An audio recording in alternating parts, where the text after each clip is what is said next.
Okay, so we move on to question number 3. Recently, talking about taxes, we're going to talk about school taxes.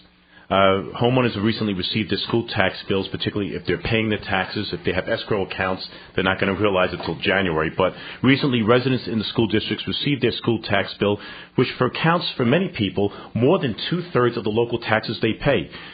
A number of people feel the current system using property values to assess the amount of taxes one pays is antiquated and unfair.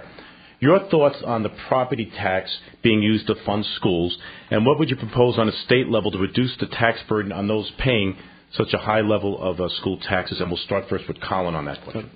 Colin? Great.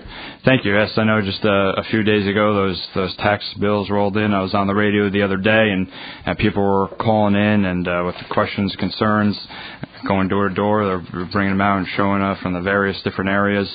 And quite frankly, the way I look at the system now, not only is it burdensome for those who, like I said, homeowners, business owners, but even those who are trying to start a family, trying to start a life here in New York. It's just yet another rock that's placed on you to not really have that chance to succeed at the way you should be able to.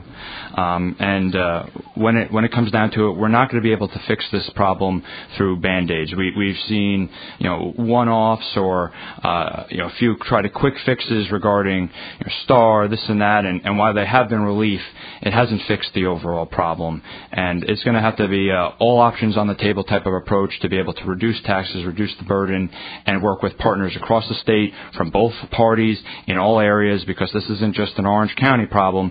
This is an issue across the state and that has many interwoven connections that everybody needs to work together on. Thank you, Colin. Kyle Roddey. Sure. I'm actually going to answer your question, Frank, and I think that giving out school taxes and dividing that up based on income alone is not the answer. I think that just takes one problem and shifts it from one pocket to the other.